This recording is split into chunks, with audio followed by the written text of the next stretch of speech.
Welcome to our class. तो आज class start करिया पूर्व समस्त को वेलकम। तो प्रथम देखिबा कोन ना विद्युत स्रोतर चुंबकीय प्रभाव हमर एटा केते क्लास नंबर 3। क्लास नंबर 3 रे हमें कोन करिबा आज देखिबा कोन ना सोलेनॉइड। सोलेनॉइड कोन या विषय समस्त कांसेप्ट को आज आबे बुझिबा। सोलेनॉइड कोन कहूची सोलेनॉइड जानिबा ता भीतर जानिबा कोन चुंबकीय क्षेत्र ए सोलेनॉइड चुंबकीय क्षेत्र आउ सोलेनॉइड मेरु आउ तार सामर्थ्य एवं ए सोलेनॉइड को केमिति आबे गोटिए विद्युत चुंबक रे परिणत करि परिबा।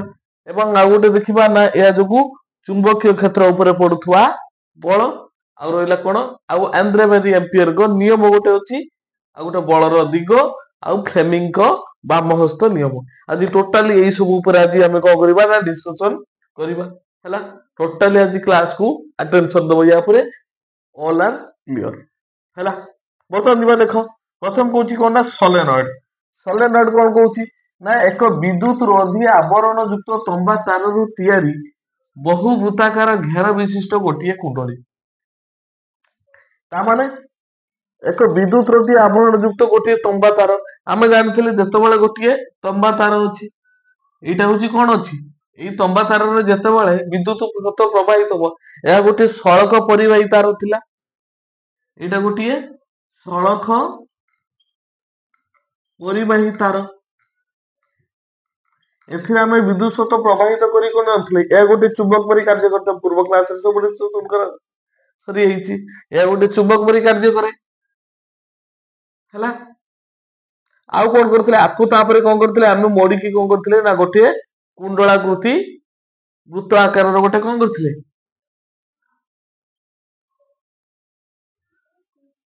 तार कुंडलीटी गोटे करथिले गोटी 11 विशिष्ट गोटे तार कुंडली करथिले एवं सेथिरे मध्ये कोन करथिले ना विद्युत स्रोत प्रवाहित करथिले हैला।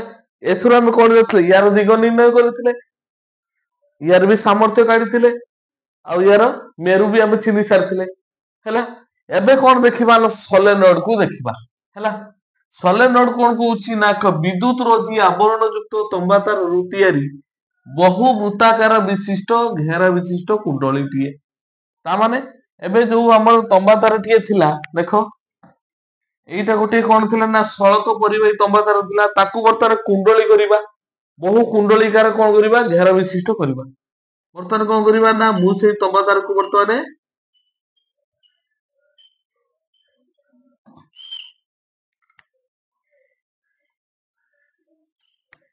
एई तंबा तारटा कोन करली ना मु ताकू बहु कुंडली कृति कोन करली घेरा विशिष्ट करली। स्प्रिंग देखिथिबो तुम माने स्प्रिंग बास ए स्प्रिंग टाइप रे बर्तन कोन करली ना कुंडली को कोन करली एई तंबा तारटा को एटा तंबा तार तारटिकु कुंडली रे परिणत कर देली ताकू एक परिपथ सहित कोन करबी एबे संयुक्त करबी आ गोटे एठी हमें कोन करबा ना कीटे लगाइले हैला। बर्तन हम परिपथ रेडी हे गेला विद्युत परिपथ रेडी हे गेला। वर्तमान कोन करबा जेतेबेले मु स्विच ऑन करबी सेई अनुसार कोन विद्युत स्रोत प्रवाहित हेबो जानि पाइले। एबे देखिबा एबे कहिबा कोन वर्तमान हमर सोलेनॉइड तयारीटिए हे गेला। एबे देखिबा यार सबु कोन आसीबो चुंबकीय क्षेत्र वर्तमान आसीबो आसीबो ना गोटे परिवाहीटिए विद्युत स्रोत प्रवाहित हेले से चुंबकीय क्षेत्र करे हमर आगुरु को ही सेति कांसेप्ट पूरा भी क्लियर होइछो। ताने यार विद्युत स्रोत कोन हबो देखो वर्तमान देखो मु कहिथिली स्कैन रे कहिथिली एससी एन जदि कुंडली रे क्लॉकवाइज रे जदि विद्युत स्रोत प्रवाहित हो ताने साउथ पोल कहिबा जदि एंटी क्लॉकवाइज रे होतबो ताने ताको नॉर्थ पोल कहिबा कहिथिली। वर्तमान देखो एटी कोन होची कुंडली रे बुली बुली कोन जाउची एबला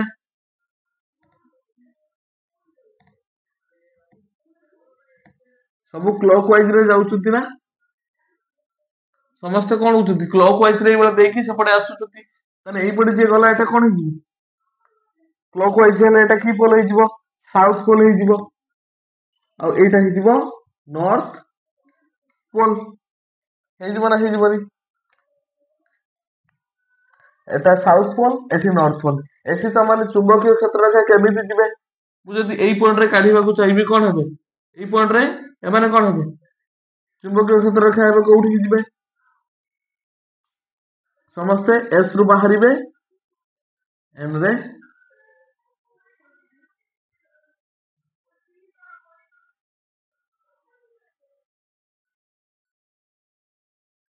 ଚୁମ୍ବକୀୟ କ୍ଷେତ୍ର ରେଖା ଏଇଭଳିଆ ଯିବେ ନା ସବୁ ଏବେ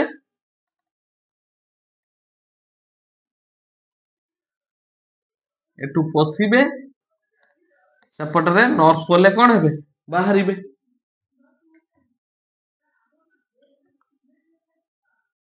ସେପଟରେ ନର୍ଥ ପୋଲରେ କଣ ହେବେ ବାହାରିବେ ଦେଖାଯାଉଛି ଏପଟେ କଣ ହଉଛନ୍ତି ନା ପଶୁଛନ୍ତି ସାଉଥ ପୋଲରେ ଦେଖିଲେ ଏଠି କଣ ହଉଛି ଏମାନେ ଏପଟରେ ପଶୁଛନ୍ତି ଏବଂ ସେପଟେ ବାହାରୁଛନ୍ତି ତାହେଲେ ଏଇଟା ସାଉଥ ପୋଲ ଏଇଟା ନର୍ଥ ପୋଲ ଏଇଟା ଥିଲା କଣ ଆମ ଚୁମ୍ବକୀୟ କ୍ଷେତ୍ର ରେଖା ଗୁଡିକ ବାହାରିଲେ ବର୍ତ୍ତମାନ ଦେଖ ଗୋଟେ ସଲେନଏଡରେ କଣ ହବ ଏଇ ଯୋଉ କ୍ଷେତ୍ର ରେଖା ଗୁଡିକ ଉପରେ ଏବେ ଆମେ ଦେଖିବା ମେରୁ ଜାଣିପାରିଲେ ତାମାନେ ଯୋଉ ପଟରୁ କ୍ଷେତ୍ର ରେଖା ଗୁଡାକ ପଶୁଥିବେ ଗୋଟେ କୁଣ୍ଡଳୀର ଯେତେବେଳେ କ୍ଷେତ୍ର ରେଖା ଗୁଡିକ ପଶିଲେ ତ ସେଗୁଡାକ କଣ ହବ ନା ସାଉଥ ପୋଲ ହେବେ ଆଉ ଯୋଉ ପଟେ ବାହାରିଲେ କ୍ଷେତ୍ର ରେଖା ଗୁଡିକ ସେଇଟା କଣ ହେଇଥିବ ନର୍ଥ ପୋଲ ହେବେ ଚୁମ୍ବକର ସବୁବେଳେ ଭିତରୁ ସାଉଥ ରୁ ନର୍ଥ କୁ ହୁଏ ଏବଂ ବାହାରେ କଣ ହୁଏ ନା ନର୍ଥ ରୁ ସାଉଥ କୁ ହୁଏ ଏଇଭଳିଆ ହେବେ ଏଇଭଳିଆ ହେଇଯିବ ନା ନର୍ଥ ରୁ ବାହାରିବେ ସାଉଥ କୁ ଆଉ ସାଉଥ ରୁ ବାହାରିବେ ସାଉଥ ରୁ ପଶିବେ ନର୍ଥ କୁ ତାର ମେରୁକୁ କ୍ଲିୟର ହେଇଗଲେ ଏବେ ଦେଖିବା ଏମାନଙ୍କର ସାମର୍ଥ୍ୟ ହେଲା ବର୍ତ୍ତମାନ କୁହ କୁଣ୍ଡଳୀର ଭିତରେ କ୍ଷେତ୍ର ରେଖା ଗୁଡିକ ଅଧିକ ଅଛନ୍ତି ନା ଏବଂ କ୍ଷେତ୍ର ରେଖା ଗୁଡିକ ପରସ୍ପର ସହ ସବୁ ସମାନ୍ତର ସଲେନଏଡ ଭିତରେ ଚୁମ୍ବକୀୟ କ୍ଷେତ୍ର ରେଖା ସମାନ୍ତର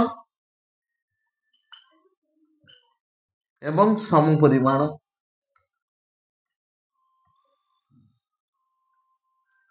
ହେଲା ଚୁମ୍ବକୀୟ କ୍ଷେତ୍ର ରେଖା କଣ ଅଛନ୍ତି ନା ସମାନ୍ତର ଭାବେ ଅଛନ୍ତି ପ୍ରତ୍ୟେକ ସ୍ଥାନରେ ଦେଖ ଚୁମ୍ବକୀୟ କ୍ଷେତ୍ର ରେଖା କଣ ହେବେ ନା ସମାନ୍ତର ହେବେ ହେଲା ଏଇ ଯୋଉ କ୍ଷେତ୍ର ରେଖା ଗୁଡିକ ସବୁ ସମାନ୍ତର ଭାବେ ଅଛନ୍ତି ଏବଂ ଆଉ କଣ ଜାଣିବା ସେମାନଙ୍କ ସାମର୍ଥ୍ୟ ସଲେନଏଡ ଭିତରେ ସମାନ ସବୁବେଳେ ସମାନ କିନ୍ତୁ ଯେତେବେଳେ ସେ ସଲେନଏଡ ବାହାରକୁ ଆସୁଛନ୍ତି ଦେଖ କ୍ଷେତ୍ର ରେଖା ଗୁଡିକ ପରସ୍ପର ଠାରୁ ଦୂରେଇ ଯାଉଛନ୍ତି ଏଠି ଦେଖ କ୍ଷେତ୍ର ରେଖା ଗୁଡିକ ପରସ୍ପର ଠାରୁ ଦୂରେଇ ଯାଉଛନ୍ତି ତ ଏଠି ରେଖା ମାନଙ୍କର କଣ ହବ ଯୋଉ ରେଖା ମାନଙ୍କର କଣ ତାଙ୍କର ଯୋଉ ଘେର ରେଖା ମାନଙ୍କର କଣ ଏଠି ଆସିଯିବ ତାଙ୍କର ଯୋଉ କ୍ଲୋଜନେସ ଟା ବା ପାଖାପାଖି ରହିବା ଏଠି କମିଯିବ ତାମାନେ ଏଠି କଣ ହବ ନା ସାମର୍ଥ୍ୟ କମିଯିବ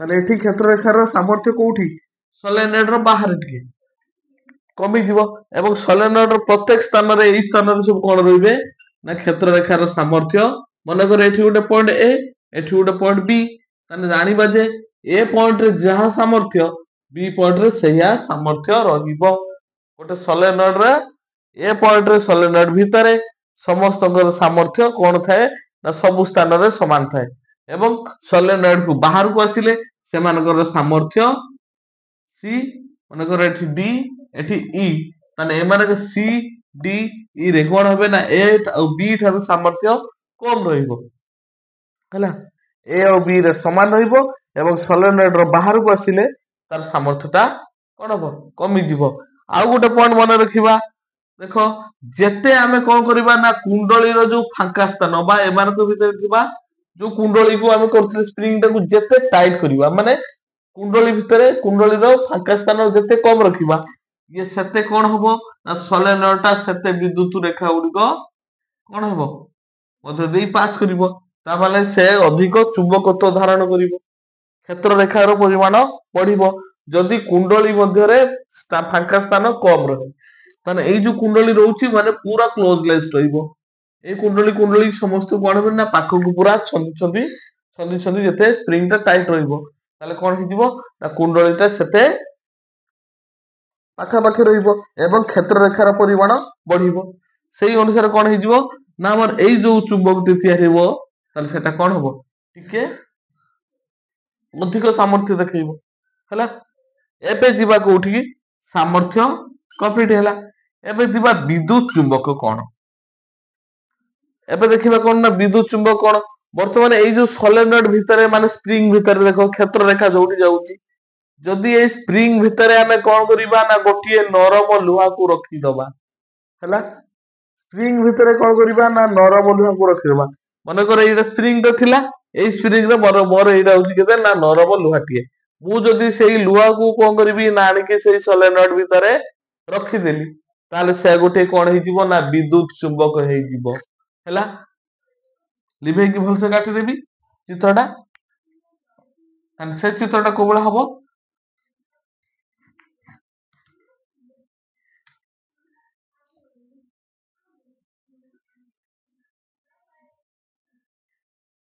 ଏବେ ଦେଖ ସୋଲେନଏଡ ରେ କଣ କଲି ନା ଗୋଟିଏ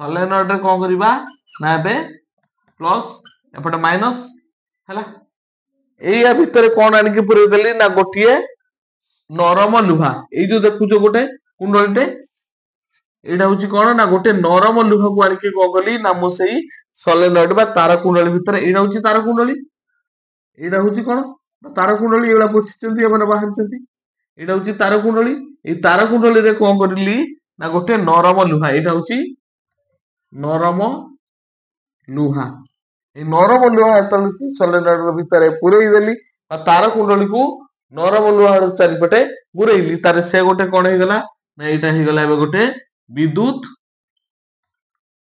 ଚୁମ୍ବକ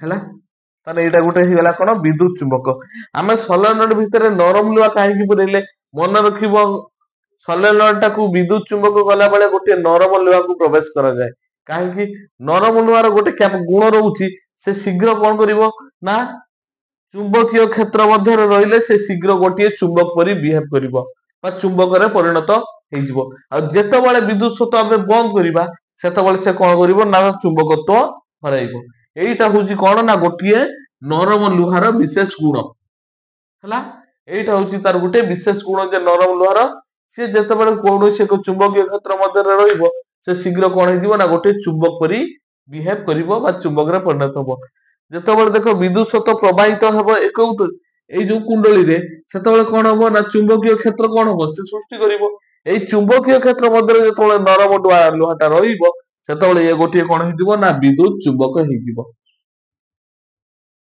ଆଉ ଏ ବିଦ୍ୟୁତ ଚୁମ୍ବକର ଗୁଣ କେତେ ପର୍ଯ୍ୟନ୍ତ ରହିବ ଯେ ପର୍ଯ୍ୟନ୍ତ ଏଠି ଆମେ କଣ କରୁଥିବା ନା ବିଦ୍ୟୁତ ସ୍ରୋତ ପ୍ରବାହିତ ହଉଥିବ ଯେତେ ପର୍ଯ୍ୟନ୍ତ ବିଦ୍ୟୁତ ସ୍ରୋତ ପ୍ରବାହିତ ହେଇ ଚାଲିଥିବ ଏଇ ଯୋଉ ଲୁହାଟା ଗୋଟେ କଣ କରିବ ନା ଏବେ ଗୋଟେ ଚୁମ୍ବକ ପରି କାମ କରିବ ଯେତେବେଳେ ମୁଁ ବିଦ୍ୟୁତ ସୁଇଚଟାକୁ ଅଫ୍ କରିଦେବି ସେଠୁ କଣ ହବ ଇଏ ତାର ଚୁମ୍ବକତ୍ଵ ହରାଇବ ହେଲା ସେଇଥିପାଇଁ କଣ କରନ୍ତି ନା ନରମ ଲୁହାଟାକୁ ଗୋଟିଏ ସୋଲେନଏଡ ଭିତରେ ନେଲେ ସେ ଗୋଟିଏ ଉଚିତ ବିଦ୍ୟୁତ ଚୁମ୍ବକରେ ପରିଣତ ହେଇଯାଏ ଏବେ ଆସେ ଜାଣିବା ଚୁମ୍ବକୀୟ କ୍ଷେତ୍ର ମଧ୍ୟରେ ବଳ ହଁ ଆଉ ଗୋଟେ କଥା କହିବି ଦେଖିବ ଏଇ ଯୋଉ ନରମ ଲୁହା ଦେଖୁଛ ଏଇ ନରମ ଲୁହାକୁ କେମିତି ଆମେ ତାର ନରମ ଲୁହାକୁ ଆମେ କେମିତି ତାର ସାମର୍ଥ୍ୟ ବଢେଇ ପାରିବା ହେଲା ନରମ ଲୁହାର ସାମର୍ଥ୍ୟ କେମିତି ଆମେ ବଢେଇ ପାରିବା ଯଦି ଆମେ କୁଣ୍ଡଳୀର ପାଖାପାଖି କଣ କରିବା ରଖିଦବା ଏଇ ଯୋଉ ଡିଷ୍ଟାନ୍ସ ମୁଁ ଅଧିକ ଘେର ବିଶିଷ୍ଟ ଆହୁରି କୁଣ୍ଡଳୀ କରିଦେବି ତାର କଣ ହବ ଅଧିକ କ୍ଷେତ୍ର ରେଖା ଆସିବ ନା ଯେତେ କୁଣ୍ଡଳୀ ଆସିବ କୁଣ୍ଡଳୀର ଘେର ଯେତେ ହବ ସେତେ କଣ କ୍ଷେତ୍ର ରେଖା ଅଧିକ ହବ ତା ମାନେ ସାମର୍ଥ୍ୟ ବା ଚୁମ୍ବକୀୟ କ୍ଷେତ୍ରର ପରିମାଣ ସେତେ ଅଧିକ ହବ ତାହେଲେ ସେତେ କଣ ହେଇପାରିବ ନା ଏଇ ଲୁହାଟା ସେତେ ଅଧିକ କଣ ଷ୍ଟ୍ରଙ୍ଗ ଗୋଟେ ମ୍ୟାଗନେଟ ହେଇଯିବ ଆମର ଷ୍ଟ୍ରଙ୍ଗ ମ୍ୟାଗନେଟ ହେଇଯିବ ଆଉ କଣ ହବ ନା ଯେତେ ଅଧିକ ବିଦ୍ୟୁତ ସ୍ରୋତ ଆମେ ପ୍ରବାହିତ କରିବା ତାହେଲେ ସେତେ କଣ ହବ ଚୁମ୍ବକୀୟ କ୍ଷେତ୍ର ରେଖାର ସାମର୍ଥ୍ୟ ବଢିବ ତାହେଲେ ଗୋଟେ କଣ ହବ ଏଇ ଯୋଉ ସୋଲେନଏଡ ଥିବା ଲୁହାଟା କଣ ଯିବ ନା ଅଧିକ ଚୁମ୍ବକତ୍ଵ ବା ଏହାର ସାମର୍ଥ୍ୟ ମଧ୍ୟ ବଢିପାରିବ ହେଲା ଗୋଟେ କେସ୍ କଣ ଲେଖିବ ନା କୁଣ୍ଡଳୀର ଘେର କୁଣ୍ଡଳୀର ଘେର ଆଉ ରହିଲା କଣ ନା ବିଦ୍ୟୁତ ସ୍ରୋତ ଏ ଦିଟା ଜିନିଷ ବଢିଲେ କଣ ହେଇଯିବ ନା ଆମର ଗୋଟିଏ ସାମର୍ଥ୍ୟ ବଢିବ, ଚୁମ୍ବକତ୍ୱର ତାହେଲେ ଚୁମ୍ବକତ୍ୱର କଣ ହବ ନା ସାମର୍ଥ୍ୟ ବଢିବ ହେଲା। ଏବେ ଯିବା କଣ କରିବା ନା ଚୁମ୍ବକୀୟ କ୍ଷେତ୍ରର ବଳ। ଏବେ ଚୁମ୍ବକୀୟ କ୍ଷେତ୍ରର ବଳ ଉପରେ ଆମେ ଡିସ୍କସନ କରିବା ହେଲା। ସେ କଣ କହୁଛି ଚୁମ୍ବକୀୟ କ୍ଷେତ୍ରର ବଳ କଣ କହୁଛି ନା ଯେତେବେଳେ ଆମେ କୌଣସି ଏକ ପରିବାହୀରେ ବିଦ୍ୟୁତ ପ୍ରବାହିତ କରୁଥିଲେ, ମନେକର ଏଇଟା ଗୋଟେ ପରିବାହୀ ଥିଲା, ଏଥିରେ ବିଦ୍ୟୁତ ପ୍ରବାହିତ ହଉଥିଲା, ଇଏ କଣ କରୁଥିଲା ନା ଗୋଟେ ଚୁମ୍ବକୀୟ କ୍ଷେତ୍ର ସୃଷ୍ଟି କରୁଥିଲା। ଇଏ କଣ କରିବ ନା ଚୁମ୍ବକୀୟ କ୍ଷେତ୍ର ସୃଷ୍ଟି କରିବ। ଯେତେବେଳେ ଆମେ ଗୋଟିଏ ଚୁମ୍ବକକୁ ସ୍ଥାୟୀ ଚୁମ୍ବକ ହେଲା, ଗୋଟିଏ ସ୍ଥାୟୀ ଚୁମ୍ବକକୁ ଯେତେବେଳେ ଆମେ କଣ କରିବା ନା ଆଣିକି ଏଇ କ୍ଷେତ୍ର ମଧ୍ୟ ରଖିବା, ସେ କଣ କରିବ ନା ଏଇ ଯୋଉ ଚୁମ୍ବକୀୟ କ୍ଷେତ୍ର ଯୋଗୁ, ଏଇ ପରିବାହୀ ଯୋଗୁ ଯୋଉ ଚୁମ୍ବକୀୟ କ୍ଷେତ୍ର ସୃଷ୍ଟି ହଉଛି, ସେ କଣ କରିବ ନା ଏଇ ଯୋଉ ଚୁମ୍ବକ ଉପରେ କଣ କରିବ, ଏଇ ଚୁମ୍ବକ ଉପରେ କଣ କରିବ ନା ସେ ଗୋଟେ ବଳ ପ୍ରୟୋଗ କରିବ। କିଏ? ଏଇ ଚୁମ୍ବକୀୟ କ୍ଷେତ୍ର ୟା ଉପରେ ଗୋଟେ ବଳ ପ୍ରୟୋଗ କରିବ। ଯେତେବେଳେ ଗୋଟିଏ ପରିବାହୀଟିଏ ବିଦ୍ୟୁତ ପରିବହନ କରୁଥିବ, ସେ ଗୋଟେ ଚୁମ୍ବକୀୟ କ୍ଷେତ୍ର କରେ ହେଲା, ଏବଂ ସେଇ କ୍ଷେତ୍ର ମଧ୍ୟରେ କଣ କରିବ, ଯେତେବେଳେ ଗୋଟେ ଅନ୍ୟ କୌଣସି ଚୁମ୍ବକ ଆସିବ, ସେ ତା ଉପରେ ବଳ ପ୍ରୟୋଗ କରିବ ହେଲା। ଠିକ ସେତେବେଳେ କଣ କଲେ ନା ଆଣ୍ଡ୍ରେ ମାରି ଏମ୍ପିୟର, ଦେଖ ଆଣ୍ଡ୍ରେ ମାରି ଏମ୍ପିୟର ନିୟମ, ସେ କଣ କହୁଛନ୍ତି ଯଦି ଗୋଟିଏ ଚୁମ୍ବକୀୟ କ୍ଷେତ୍ର ମଧ୍ୟରେ ଆସୁଥିବା ଗୋଟିଏ ଚୁମ୍ବକ ଉପରେ କିଏ ଏଇ ଚୁମ୍ବକୀୟ କ୍ଷେତ୍ର ବଳ ପ୍ରୟୋଗ କରୁଛି, ତାହେଲେ ଏଇ ଚୁମ୍ବକଟି ମଧ୍ୟ କଣ କରିବ ନା ଏଇ ପରିବାହୀ ଉପରେ ବଳ ପ୍ରୟୋଗ କରିବ ହେଲା। ଆନ୍ଦ୍ରମାନିକ ନିୟମ କଣ ନା କୌଣସି ଏକ ଚୁମ୍ବକୀୟ କ୍ଷେତ୍ର ମଧ୍ୟରେ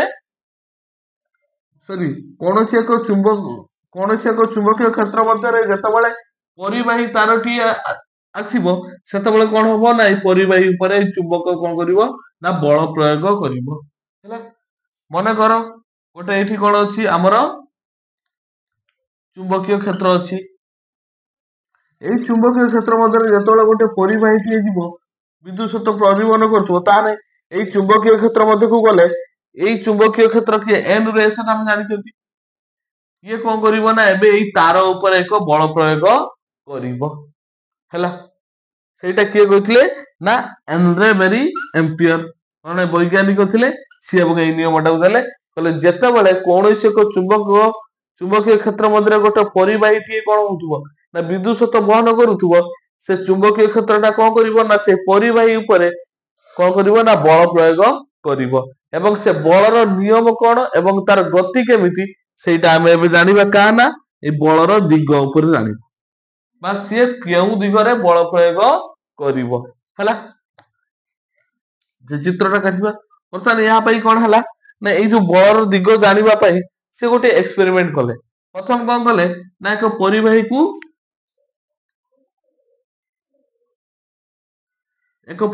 କଣ କଲେ ଗୋଟିଏ ଅଶ୍ୱକ୍ଷୁରାକୃତି ଚୁମ୍ବକ ନେଇପାରିବା କିମ୍ବା ଯେକୌଣସି ଏକ ଚୁମ୍ବକ ଆମେ ନେଇପାରିବା ହେଲା। ଯେକୌଣସି ଏକ ଚୁମ୍ବକକୁ କଣ କଲେ ନେଲେ, ତାର ଏଇଟା ହଉଛି ଏଇଟା କଣ ହେଇଯିବ ସାଉଥ ପୋଲ, ଏଇଟା ହେଇଗଲା ନର୍ଥ ପୋଲ ହେଲା। ଦିଟା ପୋଲ, ଏଇଟା ଗୋଟିଏ ଆଲୁମିନିୟମ ପାତ୍ର ନେଇଥିଲେ, ଏଠି କଣ ହେଇଥିଲା ନା ୟାକୁ ପରିବାହୀ ସହ ସଂଯୁକ୍ତ, ଏଇଟା ପ୍ଲସ ଏଇଟା ମାଇନସ, ତାପରେ ଏଇ ଯୋଉ ତମ୍ବ ତାରଟାକୁ ଏଗୁଡା ଆଣିକି ମାଇନସ ସହ ଯୋଡିଥିଲେ। ଯେତେବେଳେ ଦେଖିଲେ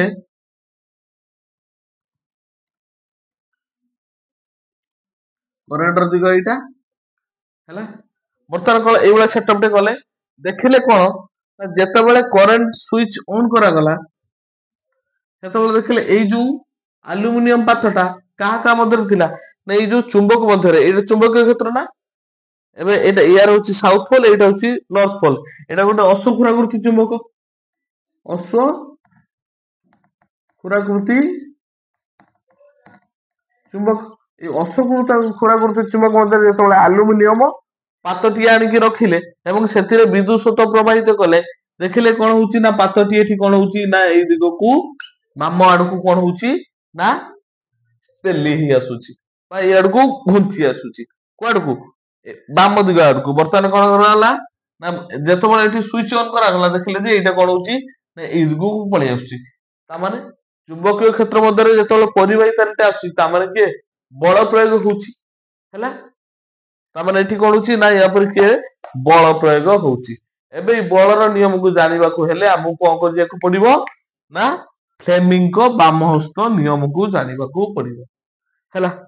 ଏଇ ବଳର ନିୟମକୁ ଜାଣିବାର ସର୍ଟକଟ ଟ୍ରିକ୍ ହଉଛି ଫ୍ଲେମିଙ୍କ ବାମ ହସ୍ତ ନିୟମ।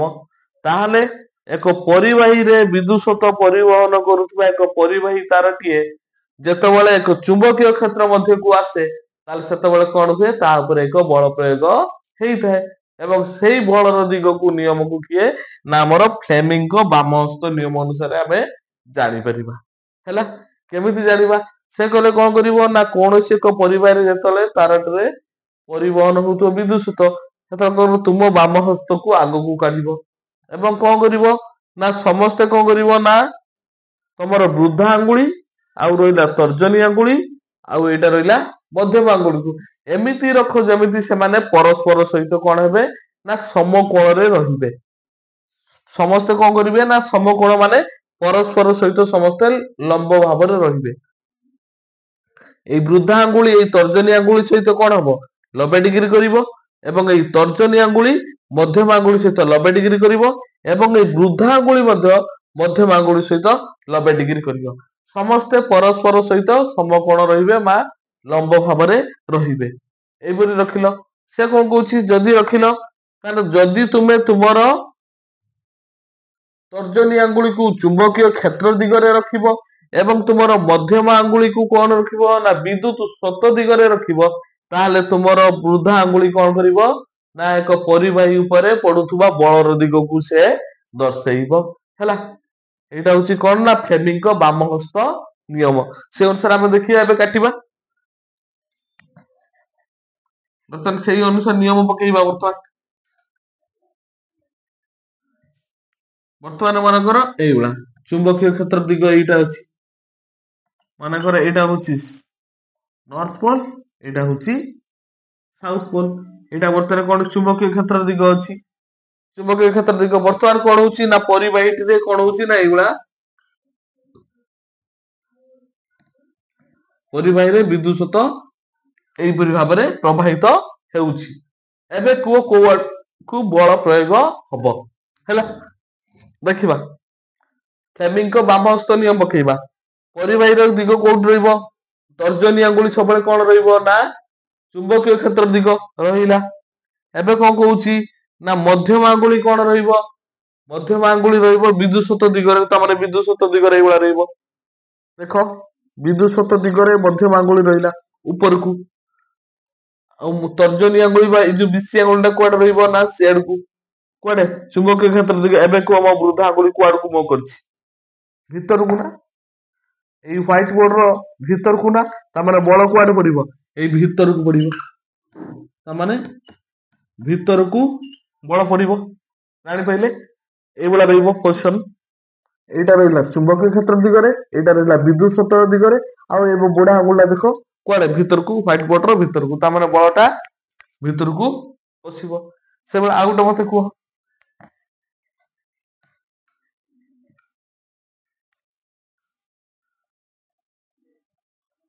ଏଇଟା ହଉଛି ଚୁମ୍ବକୀୟ କ୍ଷେତ୍ରର ଦିଗ। ଏବେ ଏଇଟା ହଉଛି କଣ ନା ବିଦ୍ୟୁତ ସ୍ରୋତର ଦିଗ। ଏବେ କଣ ହବ ଏଇଟା ହଉଛି ଚୁମ୍ବକୀୟ କ୍ଷେତ୍ର ଦିଗ ଏଇଟା ହଉଛି ବିଦ୍ୟୁତ ସ୍ରୋତର ଦିଗ। ଏବେ ବଳ କଣ ହବ ମା ହାତ ଗାଡିବା ବିଶି ଆଙ୍ଗୁଳି ଏଇଭଳିଆ 90 ଡିଗ୍ରୀ ସମସ୍ତ ପୋଜିସନରେ ରହିଲେ ଉପରକୁ କିଏ ରହିବ ଏଇଟା ତର୍ଜନୀ ଆଙ୍ଗୁଳି ରହିଲା ଉପରକୁ। ତାମାନେ ଏଇଟା ଜଣେଇବ କଣ ନା ଚୁମ୍ବକୀୟ କ୍ଷେତ୍ର ଦିଗ। ଏଇଟା ହଉଛି କିଏ ନା ଆଇ ୟାର ଦିଗ ଆଇର ଦିଗ ଏଇଟା ତାର ବିଦ୍ୟୁତ ସ୍ରୋତର ଦିଗ ଏଇଟା। ଏବେ କୋଉ ବୁଢା ଆଙ୍ଗୁଳି କାହାକୁ ତୁମକୁ ଅନେଇଛି ନା ତୁମ ଆଡକୁ ଆସିଛି ସିଧା ତାହେଲେ କଣ ହବ ବାହାରକୁ ବଳ ପଡିବ। ବାହାରକୁ ବଳ ପଡିବ ମାନେ ତୁମ ଆଡକୁ ବଳ ପଡିବ। ଜାଣିପାରିଲେ ଏବେ କେମିତି ଆମେ କୌଣସି ଏକ ପରିବାହୀ ତାରଟିଏ ଯଦି ଏକ ଚୁମ୍ବକୀୟ କ୍ଷେତ୍ର ମଧ୍ୟରେ ରଖିବା ଏବଂ ସେ ଚୁମ୍ବକୀୟ କ୍ଷେତ୍ର ରଖିଲେ ସେ ପରିବାହୀ ଉପରେ କୋଉ ଦିଗରେ ବଳ ପଡିବ ଆମେ ସହଜରେ କାଢିପାରିବା ଫ୍ଲେମିଙ୍କ ବାମ ହସ୍ତ ନିୟମ ପକେଇକି ହେଲା। ଜାଣିପାରିବା। ଆଉ ଗୋଟେ ସର୍ଟକଟ ଟ୍ରିକ୍ ଅଛି ମୁଁ କହିବି, ମୁଡାମୁଡି ଏତେ କରିବା ଦରକାର ନାହିଁ। ଆଉ ଗୋଟେ ଅଛି right hand palm rule. Right hand palm rule, ଏଥିରେ କଣ କରିବ, କିଛି କରିବା ନାହିଁ। ଏଥିରେ ତିନିଟା ଜିନିଷ ଦରକାର।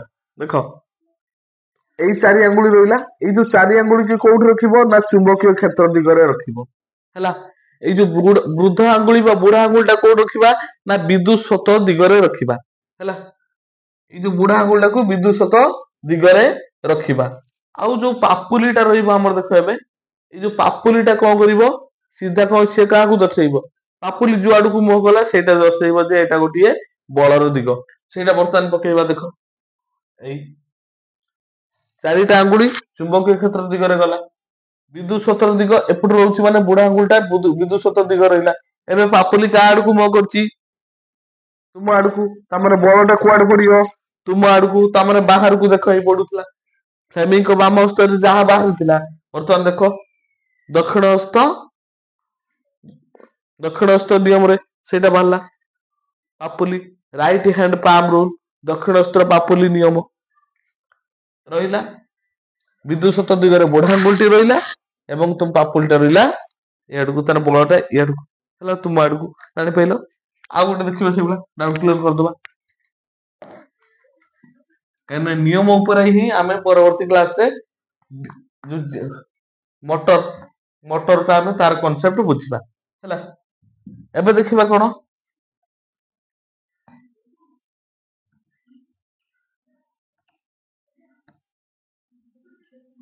ହେଲା। ଏବେ କହିବ,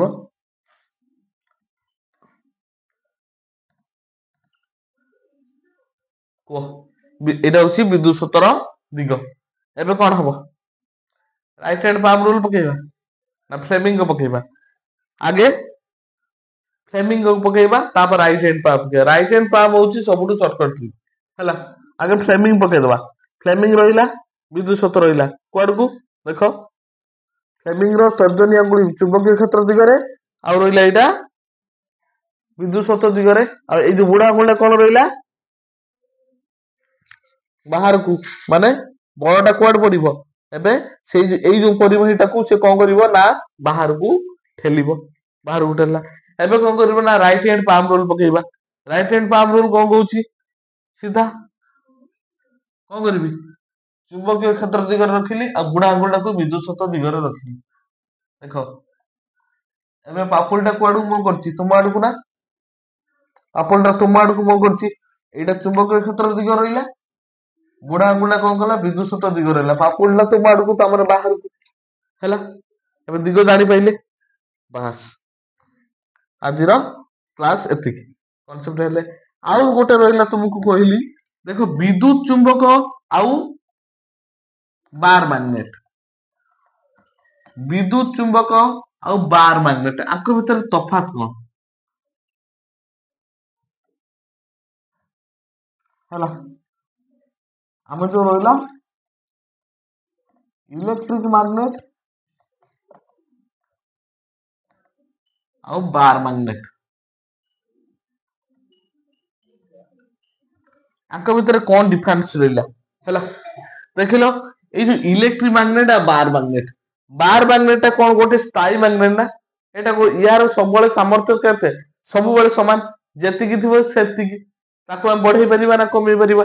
ମାନେ ଏଇଟା ହଉଛି ଗୋଟେ କଣ ନା ସ୍ଥାୟୀ ମ୍ୟାଗ୍ନେଟ, ସ୍ଥାୟୀ ଚୁମ୍ବକ। ତାହେଲେ ଇଲେକ୍ଟ୍ରିକ ମ୍ୟାଗ୍ନେଟ କଣ ହଉଛି ନା, ଆକୁ ଯେତେବେଳେ ଆମେ କରେଣ୍ଟ ଦବା ସେତେବେଳେ ଇଏ ଗୋଟିଏ ମ୍ୟାଗ୍ନେଟ ପରି କାମ କରିବ। ସୋଲେନଏଡ ଭିତରେ ଯୋଉ ଆମେ ପୁରେଇ କାହାକୁ, ନରମ ଲୁହାକୁ, ଯେତେ ପର୍ଯ୍ୟନ୍ତ ଆମେ ସୁଇଚ ଅନ୍ କରିକି ରଖିବା ସେ ଗୋଟେ ଚୁମ୍ବକ ପରି କାମ କରିବ। ଯେତେବେଳେ ସୁଇଚ ଅଫ୍, ଇଏ ତାର ଚୁମ୍ବକତ୍ୱ ହରେଇବ। ତାମାନେ ଏଇଟା ଗୋଟିଏ କଣ ନା ଅସ୍ଥାୟୀ ଚୁମ୍ବକ, ଏଇଟା ଗୋଟେ ଅସ୍ଥାୟୀ ଚୁମ୍ବକ। ଜାଣିଲେ, ଏଇଟା ଗୋଟେ ସ୍ଥାୟୀ, ତାକୁ ଯୋଉଠି ନେଇ ରଖିଲେ ବି ସେଇ ଚୁମ୍ବକ। କିନ୍ତୁ ଯେତେବେଳେ କରେଣ୍ଟ ଚାଲିଥିବ ଏଇଟା ଗୋଟିଏ କଣ ଚୁମ୍ବକ, କରେଣ୍ଟ ବନ୍ଦ ହେଲେ ଏଟା ଚୁମ୍ବକତ୍ୱ ହରେଇବ, ତାହେଲେ ଅସ୍ଥାୟୀ ଚୁମ୍ବକ। ଆଉ କଣ ଦେଖିବା ନା, ୟାର ଯୋଉ ସାମର୍ଥ୍ୟ, ବାର୍ ମ୍ୟାଗ୍ନେଟ ଆମେ ଯୋଉ ଏଡିକି ଖଣ୍ଡଟି ନେଇଥିବା ତାର ସାମର୍ଥ୍ୟ ସବୁବେଳେ ସମାନ ରହିବ ନା। ୟାର ସାମର୍ଥ୍ୟ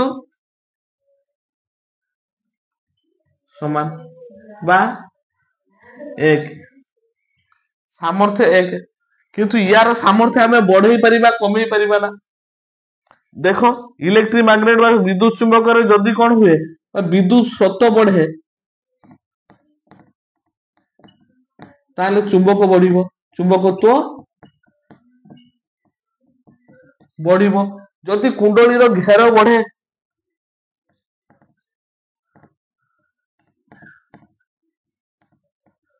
ଚୁମ୍ବକତ୍ଵ ବି ବଢିବ। ଜାଣିପାରୁଛୁ ନା? ତାହେଲେ ଆମ ନିୟମ ଅନୁସାରେ ଆମ ଇଚ୍ଛା ଅନୁସାରେ ଆମେ କଣ କରିପାରିବା ୟାର ଚୁମ୍ବକତ୍ଵ ବଢେଇ ପାରିବା ବା ୟାର ସାମର୍ଥ୍ୟକୁ ଆମେ ସାମର୍ଥ୍ୟ ବଢାଇ ପାରିବା ବା କମାଇ ପାରିବା। ଆମ ନିଜ ଇଚ୍ଛା ଅନୁସାରେ ଆମେ କଣ କରିବା ଯେତେ ବଡ ଆକାରର କଣ କରିପାରିବା ବିଦ୍ୟୁତ ଚୁମ୍ବକଟିଏ ତିଆରି କରିପାରିବା ଆମ ମାନେ ଆମର କଣ ଆବଶ୍ୟକ ଉପଯାୟୀ। କିନ୍ତୁ ଏଇ ଚୁମ୍ବକଟା କଣ ଯୋଉ ଯେଡିକିଟି ଅଛି ସେଡିକିଟି, ତାକୁ ଆମେ ବଢେଇ ପାରିବା ନା ତାର ସାମର୍ଥ୍ୟ କମେଇ ପାରିବା? କିଛି କରିପାରିବାନି। କିନ୍ତୁ ୟାର ସାମର୍ଥ୍ୟ ଆମେ ବଢେଇ ପାରିବା, ୟାର ସାମର୍ଥ୍ୟ କମେଇ ପାରିବା। ହେଲା, ତ ଆଜିର କଣ କ୍ଲାସକୁ ଆମେ ଏଇଠି ରଖିବା। ତ ଟୋଟାଲ କନସେପ୍ଟ ମତେ ଲାଗୁଛି ପିଲାମାନଙ୍କର ସବୁ କ୍ଲିୟର ହେଇଯାଇଥିବ। ଆଉ ଯାହାର ବି ଡାଉଟ ଅଛି ସବୁ କମେଣ୍ଟ ସେକ୍ସନରେ ଜଣେଇବ, ମୁଁ ନିଶ୍ଚୟ ତୁମର ସଲ୍ଭ କରିବାରେ ପୁରା 100% ଏଫର୍ଟ ଦେବି। ହେଲା, ତ ପର କ୍ଲାସରେ ଆମେ କଣ କରିବା ନା ସୁଦର୍ଶନ ଚକ୍ର ନା ନା ନା ଆମେ ଫ୍ୟାନ ଘୁରେଇବା ମଟର ହେଲା, ପୁରା ମୋଟରର କନସେପ୍ଟଟାକୁ ନେଇକି ଆସିବି। ଯୋଉ ଆମ ଘରେ ଘରେ ଫ୍ୟାନ ଚାଲିଛି, ଗ୍ରାଇଣ୍ଡର ଚାଲିଛି, ସେ ସବୁ କେମିତି ଚାଲୁଛନ୍ତି, ତାଙ୍କର ପ୍ରିନ୍ସିପଲ କଣ, ସେଇ ଟୋଟାଲ ପ୍ରିନ୍ସିପଲଟା ମୁଁ ତମକୁ ଆର କ୍ଲାସ ଟୋଟାଲ କନସେପ୍ଟ କ୍ଲିୟର କରିଦେବି ଯେ ମୋଟରଟା କଣ ପାଇଁ ଘୁରୁଛି ଆଉ କେମିତି ଘୁରୁଛି, ଆଉ ଘୁରିବା ପାଇଁ ତମେ ନିଜେ ବି ତୁମ ଘରେ ଚାହିଁଲେ ବି ଘୁରେଇ ପାରିବ। ହେଲା, ଟେନସନ ହବନି। ମୁଁ ଆର କ୍ଲାସରେ ଆଉ ଗୋଟେ ନେଇ ଆସିବି ଭିଡିଓ, ପୁରା ବଢିଆ ଭିଡିଓଟେ। ହେଲା, ଥ୍ୟାଙ୍କ ୟୁ ଫର ୱାଚିଂ। ଆଉ ଭିଡିଓଟି ତୁମ ସାଙ୍ଗମାନଙ୍କୁ ସେୟାର କରିଦବ, ଗୋଟେ ଲାଇକ୍ କମେଣ୍ଟ ଗୋଟେ ଦମଦାର କମେଣ୍ଟ ଗୋଟେ ଦିଅ, ଏନର୍ଜେଟିକ ହଉ। ଆଉ ଲାଇକ୍ ବି ତମ ସାଙ୍ଗମାନଙ୍କୁ କହିବ କରିବେ। ହେଲା, ଆଜି ପାଇଁ ରହୁଛି, କ୍ଲାସକୁ ଏଇଠି ରଖିବା। Thank you for watching.